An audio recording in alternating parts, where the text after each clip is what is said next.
Hello CS executive students, my name is CS Shantanu Bhandari. चलिए जल्दी से आ जाते हैं अपने टॉपिक के ऊपर जो आज हमें बात करनी है, जो कि है how to revise company law in one day. तो ये आज मैं आपको बताने वाला हूँ इस वीडियो के अंदर, और आप यहाँ पे देखेंगे कि ये जो बताऊंगा मैं आपको चीज़, ये ओल्ड एंड न्यू जो सिलेबस के स्टूडेंट है सीएस एग्जीक्यूटिव दोनों के ऊपर एप्लीकेबल है ना। तो आप जानते हैं कि अभी सीएस एग्जीक्यूटिव में ग्रुप 1 के एसबीसी, जेआईजीएल एंड कंपनी लॉ हमारे पास अवेलेबल है, जिसमें मैं सिर्फ कंपनी लॉ पढ़ाता हूँ, बाकी जेआईजीएल एंड एसबीसी तान्या मैम पढ़ाती हैं। तो उसका भी सेशन लाने की कोशिश करेंगे, बट सबसे पहले आ जाइए कंपनी लॉ के बारे में बात करते हैं और जान लेते हैं कि क्या क्या चीज़ें हमें तैयार करनी है एक दिन पहले एग्जाम से। अब एक चीज़ नोटिस करेंगे यहाँ पे, शायद वो ये कि मैंने यहाँ पे आईसीएसआई का मॉड्यूल ओपन किया हुआ है। ये मॉड्यूल जो है इसके अंदर 986 पेजेस हैं, और ये जून 2021 वाला जो आईसीएसआई की वेबसाइट पे पड़ा है मॉड्यूल, वही मैंने ओपन किया है।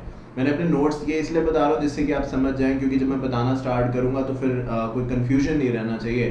तो मैंने अपने नोट्स नहीं ओपन किए, क्योंकि कई बच्चे कहीं से क्लास लेते हैं, कई बच्चे खुद प्रिपेयर करते हैं, तो फिर क्या है कि कन्फ्यूजन होगा कि इसके नोट्स में वो है, उसके नोट्स में वो नहीं है, वगैरह वगैरह। इसलिए मैंने मॉड्यूल आईसीएसआई का ओपन कर लिया, क्योंकि आप जानते हैं मेरी सारी क्लासेस आईसीएसआई मॉड्यूल के बेसिस पे ही होती है। सबसे ज़्यादा कंटेंट मैं मॉड्यूल से ही पढ़ाने की कोशिश करता हूँ, यानी मेरे जो नोट्स हैं वो मॉड्यूल से इंस्पायर्ड होते हैं। तो चलिए अब हम बात करनी शुरू करते हैं यहाँ पे कि आपको क्या क्या चीज़ें प्रिपेयर करनी है एक दिन पहले एग्जामिनेशन से। ठीक है, ये सेशन बहुत बहुत हेल्पफुल होने वाला है, क्योंकि क्या है कि जब आप एग्जाम कंपनी लॉ का देंगे या जब देने जाएंगे उससे पहले जब प्रिपरेशन कर रहे होंगे, तो ये तो पॉसिबल नहीं है कि सब कुछ आप एक बार पढ़ सके, case studies, case law, section etcetera etcetera. तो कौन सी वो चीज़ें हैं जो आपको पढ़ लेनी चाहिए एक दिन पहले एग्जामिनेशन से, ये आज मैं आपको बताने वाला हूँ। इस समय अपनी स्क्रीन पे आप देखेंगे जो कंटेंट है, ये आईसीएसआई मॉड्यूल ही है, दोबारा से बता रहा हूँ। तो ये मॉड्यूल का मैंने चैप्टर 1 से बताना शुरू करूंगा, और यहाँ पे आप देख रहे हैं टॉपिक्स के नाम लिखे हुए हैं, जैसे कि रेगुलेटरी फ्रेमवर्क वगैरह। तो इन पे कुछ टॉपिक्स आपको टिक करा दूंगा कि ये टॉपिक्स जो है वो आप अच्छे तरीके से देख लीजिए। बाकी जो आप प्रिपेयर कर रहे हैं वो भी आप करते रहिए, उसमें कोई बुराई नहीं है, बट मेरा ये सजेशन होगा कि जो मैं आज आपको बताने वाला हूँ उस पर आप थोड़ा सा एक्स्ट्रा ध्यान दें, क्योंकि मुझे ऐसा लगता है कि इनमें से एग्जामिनेशन में कुछ ना कुछ जरूर आ सकता है। चले बात करें आगे, चलिए बात करते हैं। अच्छा, आपने हमारा मोबाइल ऐप डाउनलोड कर लिया कि नहीं कर लिया? क्योंकि वहाँ पे कंपनी लॉ के मैंने क्वेश्चंस भी डाले हुए हैं, जेआईजीएल के भी इंपॉर्टेंट क्वेश्चंस डाले हुए हैं, तो वो जरूर डाउनलोड कर लेना, इसका लिंक डिस्क्रिप्शन बॉक्स में दिया हुआ है। चलिए chapter 1 introduction to company law, हमें क्या क्या इंपॉर्टेंट चीज़ें जो है वो यहाँ पे पढ़नी है। मेरे हिसाब से मैं यहाँ पे टिक टिक करता जाऊँगा, आप भी टिक टिक करते रहिए, और फिर अपने नोट से, और या अगर वो नोट्स में नहीं है टॉपिक तो मॉड्यूल से उसको देख लीजिएगा। ठीक है, तो यहाँ पे हम पढ़ेंगे जे ईरानी रिपोर्ट जो है वो क्या चीज़ है, ये आपको पता होना चाहिए। इसके बाद कॉर्पोरेट वेयर जो है, लिफ्टिंग ऑफ कॉर्पोरेट वेयर, जिसको पियर्सिंग या लिफ्टिंग एक ही बात है कहा जाता है, तो वो आपको यहाँ पे देख लेनी होगी चीज़। उसके अलावा जब हम बात करते हैं फर्दर, तो मुझे लगता है कि इस चैप्टर में और हमें कुछ नहीं करना। आप कहेंगे सर बस इतने ही 2 ही टॉपिक कर रहे हैं, ये क्या बात हुई? अरे भाई देखो, किसी चैप्टर में क्या होगा, मैं आपको बोलूँगा 10 टॉपिक करने हैं, किसी में बोलूँगा कुछ भी नहीं छोड़ना, तो किसी में कहूँगा कि यार ये चैप्टर छोड़ भी दोगे तो भी चलेगा। क्योंकि हम यहाँ पे ये तो नहीं कह सकते, मैं आपको ये नहीं कह सकता कि भाई सब कुछ करना है, क्योंकि अगर करना है सब कुछ है तो फिर सेशन का फायदा क्या है। तो इसीलिए आपको वो चीज़ें बता रहा हूँ जो मेरे हिसाब से रिलेवेंट है। ध्यान से सुनते जाइएगा, पूरा ध्यान स्क्रीन पे होना चाहिए, जिससे कि आप मेरी बात पूरी सही तरीके से समझ सकें। चलिए चैप्टर 2 पे आते हैं, जो अपने आप में बहुत बहुत बड़ा चैप्टर है।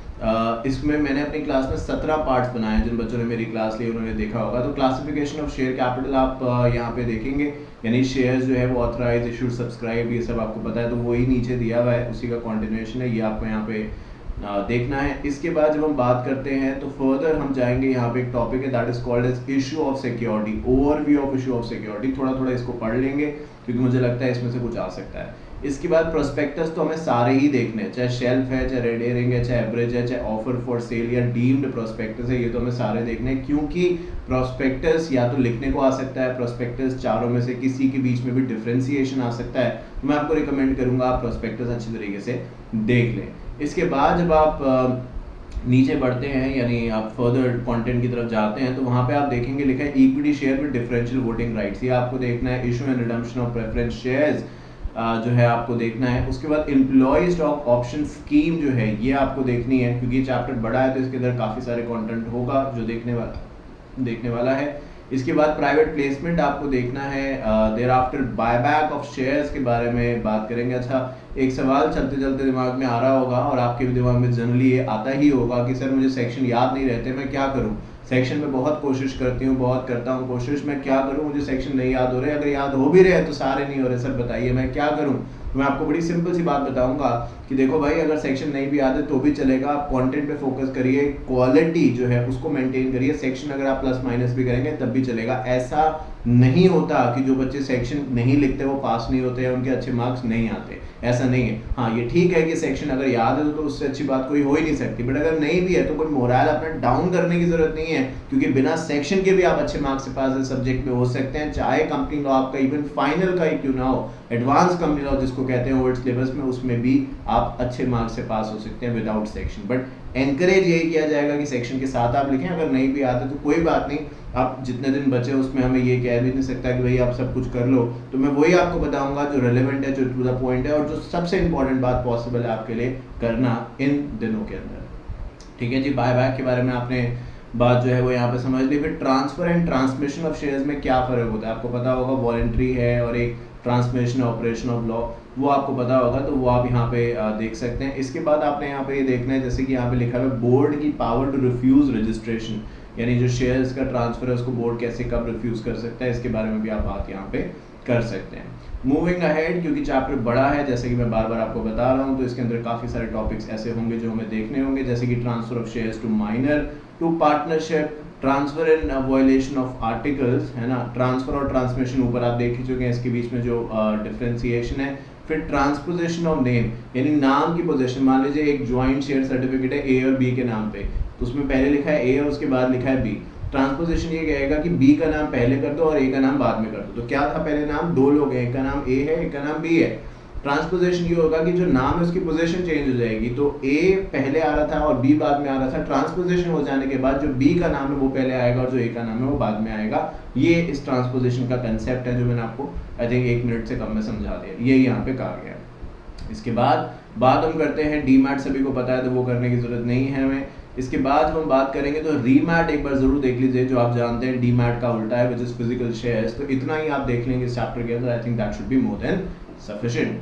बढ़ते हैं आगे चैप्टर 3 की तरफ, लेसन 3 की तरफ, that is called as members and shareholders. कई बच्चे पूरा एग्जीक्यूटिव पास कर लेते हैं और यही नहीं समझ पाते या इसी में कंफ्यूजन रहता है उनको कि मेंबर्स क्या है और शेयर होल्डर्स क्या है और क्या ये अलग अलग हैं और क्या ये डिफरेंट हैं। तो ये चैप्टर उसी के बारे में बात करता है। यहाँ पे जो आपको जानना ज़रूरी है, क्योंकि ये डिफरेंशिएशन तो चलिए अपनी जगह है ही है, यहाँ पे जो जानना ज़रूरी है वो ये कि किस तरीके से declaration of person not holding beneficial interest in shares, इसके अंदर क्या चीज़ जो है वो कही गई है। Significant beneficial owners in the shares, इसके अंदर क्या लिखा गया है। Share holders democracy, share holders agreement, इन चीज़ों के बारे में आपको जानना ज़रूरी है। वीटो पावर भी आप यहाँ पे डेफिनेटली देख सकते हैं।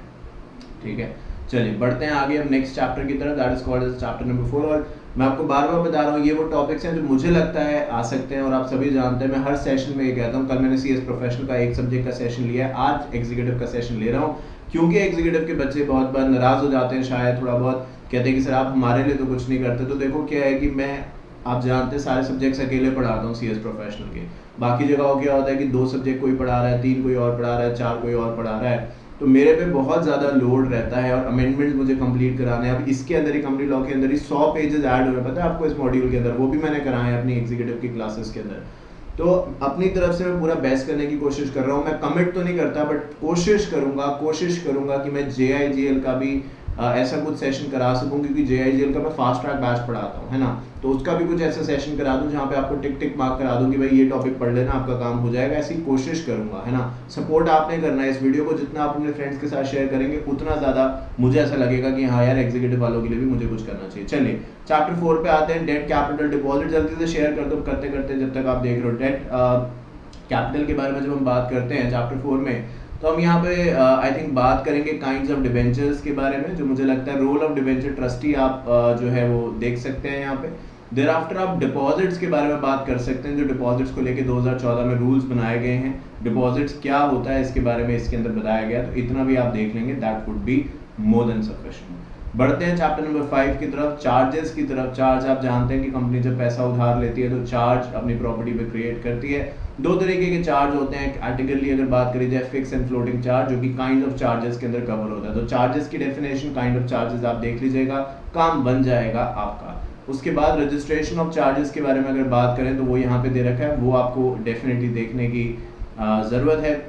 जो चार्जेस को लेके ई फॉर्म्स फाइल होते हैं वो आपको देखना है। उसके बाद जो रजिस्टर ऑफ चार्जेस मेंटेन किया जाता है, जो एक अपने आप में इंपॉर्टेंट रजिस्टर है, मैंडेटरी रजिस्टर है, उसके अंदर क्या पर्टिकुलर्स होते हैं ये आपको देखना है। मतलब मैं आपको बता दूं कि जितनी भी चीज़ें मैं यहाँ पे बोल रहा हूँ ना, उसको देखने के लिए आप इस सेशन के बाद देखेंगे या कल परसों जब भी देखेंगे, एग्जाम से एक दिन पहले भी देखेंगे ना, एग्जाम के दिन भी देखेंगे, तो मुझे नहीं लगता आपको 2 घंटे से 1.5 घंटे से ज़्यादा लगेगा सारी की सारी चीज़ें देखने में, क्योंकि ये ऐसी चीज़ें हैं जो आपने कहीं ना कहीं ज़रूर पढ़ रखी होगी, बट इसको थोड़ा सा ध्यान से आपको इस बार देखना है, क्योंकि मुझे ऐसा लगता है, क्योंकि इसके अंदर से कुछ ना कुछ आ सकता है। चलिए बात करते हैं, मेरा दिल कहता है distribution of profit chapter number 6 dividend के ऊपर आते हैं। जल्दी जल्दी बात इसलिए कर रहा हूँ क्योंकि मैं आपका टाइम बिल्कुल भी वेस्ट नहीं करना चाहता, इसलिए जल्दी जल्दी बताता जा रहा हूँ जो जो मुझे बताना है।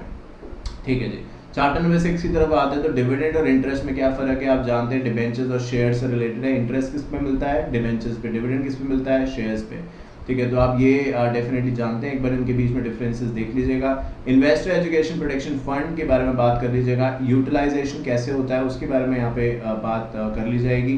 कंपनी ने अगर डिविडेंड डिस्ट्रीब्यूट नहीं किया तो किस तरीके की पेनल्टी लगेगी ये आपको देखना होगा। आप जानते हैं डिविडेंड जनरल बता रहा हूँ, डिविडेंड डिक्लेयर होने के बाद उसको रिवोक नहीं किया जा सकता। डिविडेंड इंटरिम भी हो सकता है, आपको ये पता होगा। और एक फाइनल डिविडेंड जनरली जो होता है, इंटरिम मतलब साल के बीच में, और जनरल डिविडेंड एजीएम में डिक्लेयर किया जाता है।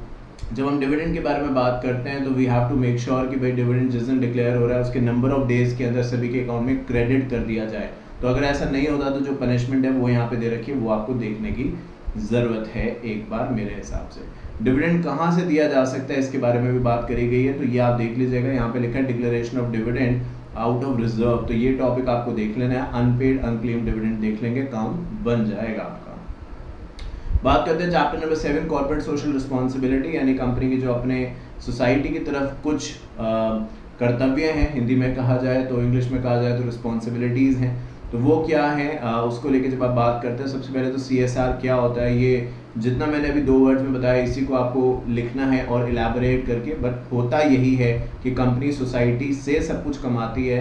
कंपनी एक छोटी से बहुत बड़ी कंपनी बनती है लोगों से पैसा कमा के, तो अब ये कंपनी की जिम्मेदारी बनती है कि वो कुछ पोर्शन सोसाइटी को भी वापस करे।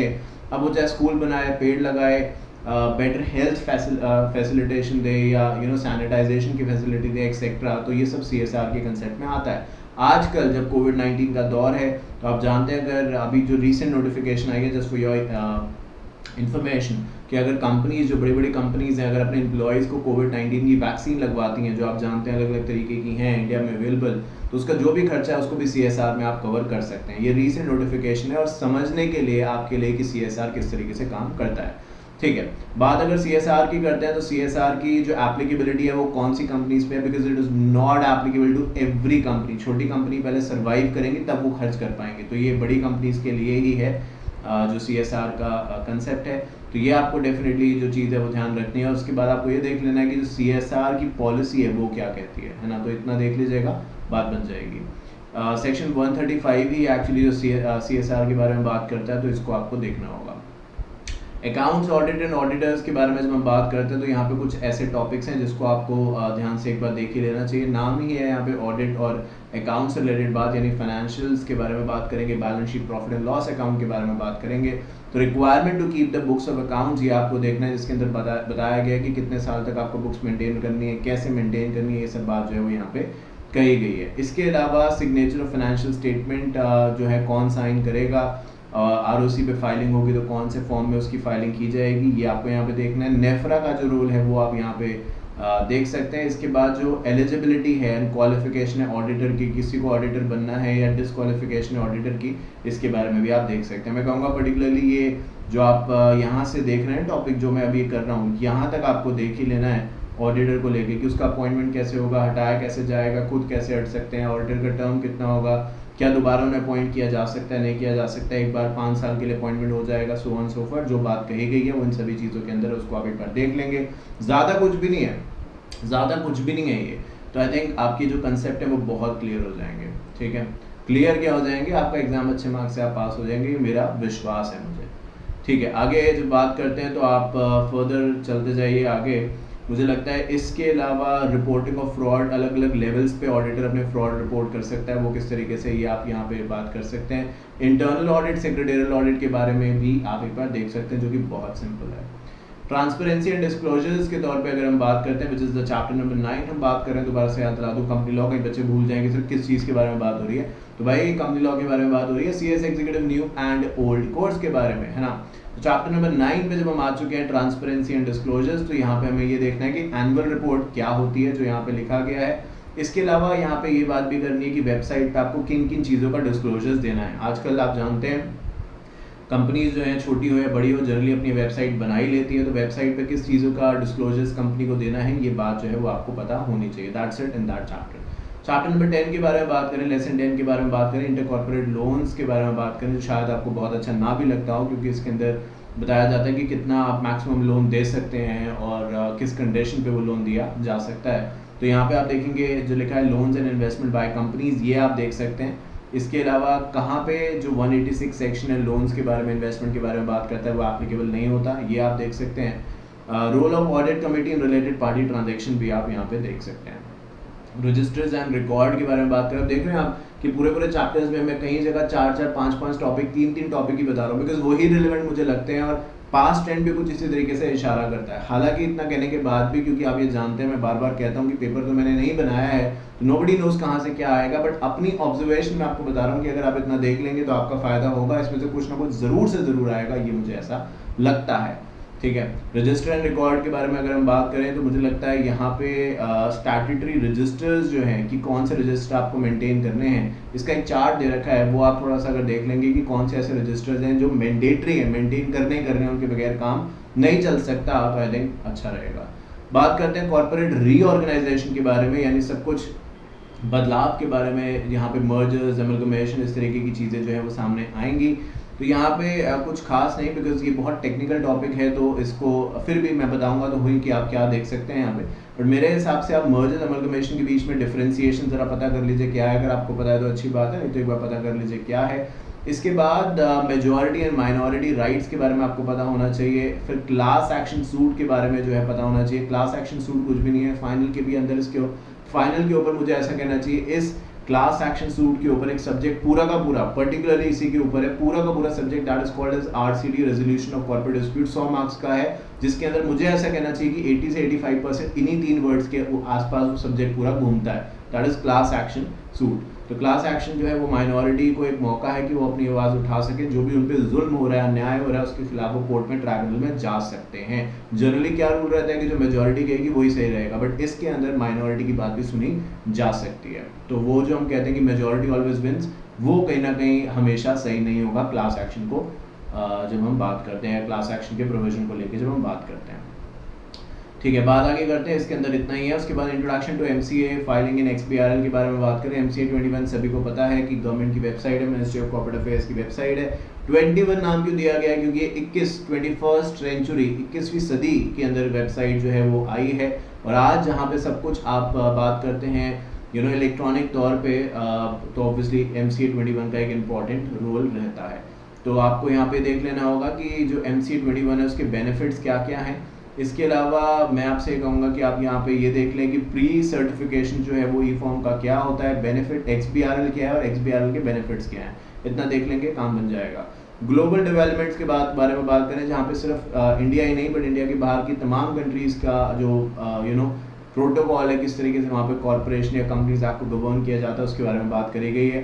अब इसके अंदर मल्टीपल कंट्रीज़ दे रखी हैं, बट मैं आपको कहूँगा ये चैप्टर में अगर आपने पढ़ा है तो ठीक है, नहीं तो USA, सिंगापुर का अपने आप में बहुत बेस्ट माना जाता है, और मेरे हिसाब से एक बार आप ऑस्ट्रेलिया का देख सकते हैं, दैट शुड बी ओके, है ना। नहीं भी देखेंगे तब भी चलेगा, वो इसलिए कह रहा हूँ क्योंकि अब भाई लास्ट टाइम है ना, अब उसके अंदर मैं कहूँ नहीं यार ये तो देखना है, बहुत इंपॉर्टेंट है, तो फिर आपको लगेगा अरे यार अब मैं टेंशन में हो जाओगे, और वो काम ही नहीं है अपना काम है चीज़ों को ईजी बनाना, चीज़ों को रिलैक्स बनाना, और वो ऐसे ही बनाया जा सकता है। एक चीज़ और आपको बताना चाहता हूँ, बीच बीच में जब बात हम कर ही रहे हैं यहाँ पे, 2 मिनट मुझे भी सब्र मिल जाएगा, मुझे भी सांस लेने का मौका मिल जाएगा।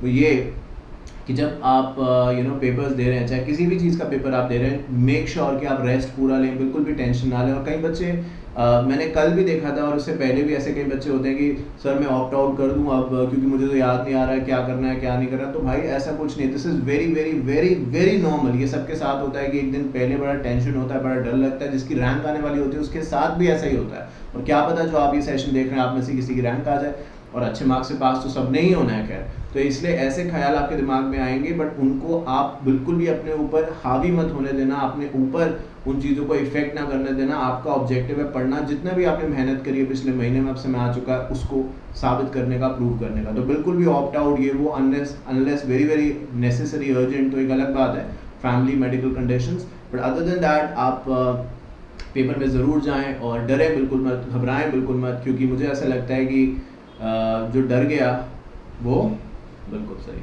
चलिए ठीक है, बोर्ड कॉन्स्टिट्यूशन एंड पावर्स के बारे में बात कर रहे हैं। बोर्ड कॉन्स्टिट्यूशन एंड पावर्स क्या है भाई, चैप्टर 15 पे आ जाते हैं। बोर्ड कॉन्स्टिट्यूशन एंड पावर्स के बारे में बात करते हैं। जो बोर्ड का कॉम्पोजिशन है उसके बारे में अगर हम बात करें तो सबसे पहले हम ऑडिट कमेटी जो है उसके बारे में बात करेंगे। उसके बाद हम कॉर्पोरेट सोशल रिस्पॉन्सिबिलिटी कमेटी के बारे में बात करेंगे।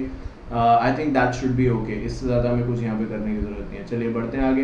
डायरेक्टर्स बहुत बड़ा चैप्टर है, बहुत बार बच्चे इसको लेके कंफ्यूजन में आते हैं कि भाई क्या है क्या नहीं, जैसे कि डायरेक्टर से ही 100 मार्क्स का आने वाला है, ऐसा कुछ नहीं होता, बिल्कुल भी टेंशन ना लें। डायरेक्टर्स के जो टाइप्स हैं एक बार वो देख लें कि कितने टाइप्स के डायरेक्टर्स होते हैं, और जो उनका अपॉइंटमेंट का प्रोसेस है जो यहाँ पे दे रखा है उसको भी आप देख सकते हैं। That should be all. क्योंकि क्या है देखो, जो डिन है, डीएससी है, ये तो सभी को पता है। मैं क्या बोलूँ कि ये वाला टॉपिक पढ़ लो, डिन डीएससी तो सबको पता है, वो तो आप वैसे भी पढ़ने वाले और नहीं भी पढ़ने वाले तब भी आपको पता चल ही चुका है कि डिन क्या है, डायरेक्टर आइडेंटिफिकेशन नंबर, डीएससी क्या है, डिजिटल सिग्नेचर सर्टिफिकेट। जब तक डीएससी नहीं होगा डायरेक्टर के पास, वो अपने नाम से फॉर्म नहीं फाइल कर सकता। ऐसे ही तो है, और हर कंपनी में डायरेक्टर बनने के लिए डिन चाहिए।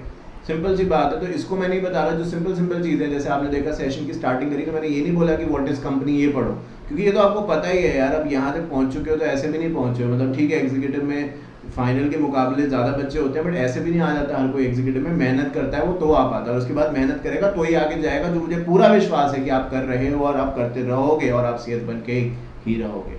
चलिए अब सीएस की बात करें तो चैप्टर नंबर 17 तो अपने बारे में ही है भाई। चैप्टर नंबर 17 के बारे में बात करते हैं तो यहाँ पे कंपनी सेक्रेटरी के रोल्स एंड रिस्पॉन्सिबिलिटीज है, इसके बारे में आप बात कर सकते हैं। इसके बाद प्रोसेस फॉर द अपॉइंटमेंट या procedure for the appointment of company secretary, इसको भी आप यहाँ पे देख सकते हैं। I think that's all. इसके बाद बात करते हैं meeting of the board and it's committee के बारे में। तो मीटिंग कितने तरीके की होती है, जनरल मीटिंग है, एजीएम है, ईजीएम है। खैर ये तो बोर्ड मीटिंग है, but other than that AGM, EGM इस तरीके की मीटिंग्स होती हैं, वो नेक्स्ट चैप्टर में। अगर बोर्ड के बारे में बात करें तो 173 जो सेक्शन है वो अट्रैक्ट होता है। बोर्ड अपनी अलग अलग कमिटीज बनाता है और उसके जरिए वो अपना काम डेलीगेट करता है ना, क्योंकि सारा काम बोर्ड ऑफ डायरेक्टर्स खुद नहीं कर सकते, इसलिए वो काम बांट देते हैं। जो भी ऐसा काम है जो बहुत बहुत कुछ खास अर्जेंट नहीं है, उसको ऐसे लोगों में डिस्ट्रीब्यूट कर दिया जाता है जो कि उस काम को ईजिली मैनेज कर सके, और बोर्ड ऑफ डायरेक्टर्स के पास थोड़ा ज़्यादा समय हो कि वो बाकी इंपॉर्टेंट कामों में अपना ज़्यादा समय दे सके। तो ये दो टॉपिक आप यहाँ पे पढ़ सकते हैं। जनरल मीटिंग के बारे में बात करें, मीटिंग और डायरेक्टर को लेकर तो बच्चों में इतना ज़्यादा क्रेज होता है, जैसे कि सब कुछ इससे ही आने वाला है। आप जाके देखिएगा आपके पास स्कैनर है या नहीं, बट आप हमारा ऐप डाउनलोड ज़रूर से ज़रूर करिएगा, क्योंकि वहाँ पे मैंने ये नहीं सिर्फ डाला हुआ कि इंपॉर्टेंट क्वेश्चंस क्या है, मैंने वहाँ पे ये भी मेंशन किया हुआ है कि चैप्टर वाइज वेटेज कैसा है, किस चैप्टर से जनरली जो इंपॉर्टेंट चैप्टर्स है उनमें से कितना कौन से मार्क्स का आ रहा है और कितने टाइम में क्या क्या आया है। तो आप वहाँ पर रियलाइज़ करेंगे कि ऐसा भी नहीं कि सब कुछ 50 मार्क्स मीटिंग से ही आ रहा है कि आपने मीटिंग को ही बोल के पी लिया और बाकी सब छोड़ दिया। करिए, ये सब चीज़ें इंपॉर्टेंट है, डायरेक्टर और मीटिंग इंपॉर्टेंट है, इसमें कोई दो राय नहीं है। पर आप कहें कि मैं सिर्फ मीटिंग ही पढ़ूंगी या डायरेक्टर पढ़ूंगा या सबसे ज़्यादा ध्यान मैं इस पर दूंगा, तो ऐसा भी मत करना। बैलेंस बना के चलना, इसको इतनी भी इंपॉर्टेंस मत दो, इतनी भी वेटेज ना दो कि ये लगे कि भाई सबसे क्या होता है, किसी चीज़ को हम ज़्यादा सोचते हैं ना तो वही चीज़ कहीं ना कहीं हमें आगे परेशान करती है। तो हम इसको नॉर्मल मानेंगे कि ठीक है भाई नॉर्मल चैप्टर है, मैंने तो पढ़ लिया है, कॉन्फिडेंस गेन करेंगे कि हाँ मुझे तो आता है इन सब चीज़ों के अंदर, ये सब चीज़ें मुझे पता है, मैं जानती हूँ या मैं जानता हूँ और मैं अच्छे मार्क्स से कर पाऊंगा। आई थिंक ये कॉन्फिडेंस बहुत बहुत बहुत ज़रूरी होता है। ठीक है जी, एजीएम ईजीएम के बारे में आप जानते हैं, क्लास और टाइप्स ऑफ रेजोल्यूशन आप यहाँ पे देख सकते हैं, जो आई एम श्योर आपने देखा ही होगा। नोटिस इलेक्ट्रॉनिक मोड से कैसे भेजा जाएगा, कोरम के बारे में आप बात कर सकते हैं, बड़ा चैप्टर है तो थोड़ा ज़्यादा टॉपिक मैं आपको यहाँ पे बता रहा हूँ। प्रॉक्सीज के बारे में आप बात जो है वो यहाँ पे कर सकते हैं, पोस्टल बैलेट आप डेफिनेटली देख सकते हैं, मिनट्स ऑफ मीटिंग के बारे में ज़रूर से ज़रूर आप देख सकते हैं, एंड देन सेक्रेटेरियल स्टैंडर्ड जो है मिनट्स ऑफ मीटिंग के ऊपर, उनके बारे में भी बात आप कर सकते हैं। वर्चुअल मीटिंग यानी जो अब कोविड-19 के समय हो रही है, विच इज़ इलेक्ट्रॉनिक तौर पे जो मीटिंग है उसकी कुछ नॉर्म्स अलग हैं, तो वर्चुअल मीटिंग क्या है ये तो खैर सभी को पता है, पर उसका जो प्रोसेस है और जो चीज़ें वर्चुअल मीटिंग में डिस्कस करी जाती हैं उनको आप देख सकते हैं। तो पर्टिकुलरली ये कुछ 2 टॉपिक्स हैं जो इस चैप्टर के अंदर रिलेवेंट है, जिसको आप देख सकते हैं। Legal framework governing company secretary, आपके ऊपर ये चैप्टर है कि कंपनी सेक्रेटरी जो है उसकी क्या ड्यूटीज रिस्पॉन्सिबिलिटी है और क्या से क्या वो गलत माना जाएगा। तो यहाँ पे आप देखेंगे एक टॉपिक दे रखा है कि प्रोफेशनल मिसकंडक्ट कंपनी सेक्रेटरी का, यानी ऐसे अगर कोई भी गलत काम कंपनी सेक्रेटरी करेगा तो वो लायबल होगा। वो कौन से गलत काम है वो यहाँ पे दे रखे हैं, इसको आप देख सकते हैं। सेक्रेटरियल स्टैंडर्ड्स बोर्ड के बारे में बात करें तो आई एम श्योर आपने सुना होगा SS1 के बारे में, SS2 के बारे में, जो कि ऐसे सेक्रेटरियल स्टैंडर्ड है जो आप एप्लीकेबल अभी नहीं काफ़ी समय से हो चुके हैं। अब तो 3, 4, 5, 6 काफ़ी सारे सेक्रेटरियल स्टैंडर्ड जो हैं वो अब आ चुके हैं और एप्लीकेबल होने शुरू भी हो चुके हैं।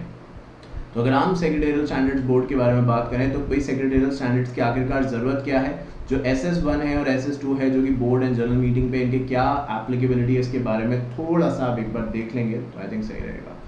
बात करते हैं मेगा फर्म्स के बारे में, तो मेरे हिसाब से मेगा फर्म्स के अंदर मल्टी डिसिप्लिनरी मेगा फर्म्स जो है आप वो यहाँ पे देख सकते हैं। And that's all, I suppose इससे ज़्यादा कुछ भी आपको देखने की ज़रूरत नहीं है।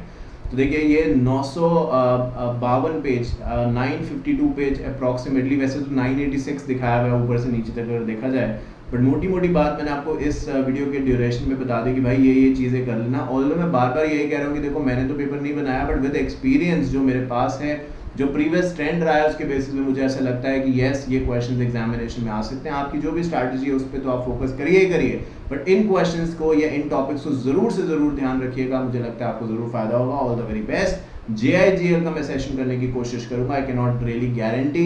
आपने बहुत सपोर्ट मुझे किया, thank you so much once again. बहुत ही जल्दी मैं सिक्योरिटी लॉ का CS एग्जीक्यूटिव का फास्ट ट्रैक बैच जो है वो लेके आने वाला हूँ, तो उसमें आप इनरोल करा सकते हैं। उसके बारे में बता देंगे आपको जैसे जैसे आगे कुछ होगा, बट फिलहाल के लिए all the very best. Mobile app का लिंक नीचे दिया हुआ है, उसको आप डाउनलोड कर लीजिए एंड डेफिनेटली JIGL के लिए मैं पूरी कोशिश करूँगा। इस वीडियो को जरूर शेयर करना और सब्सक्राइब करिएगा channel. Thank you so much once again.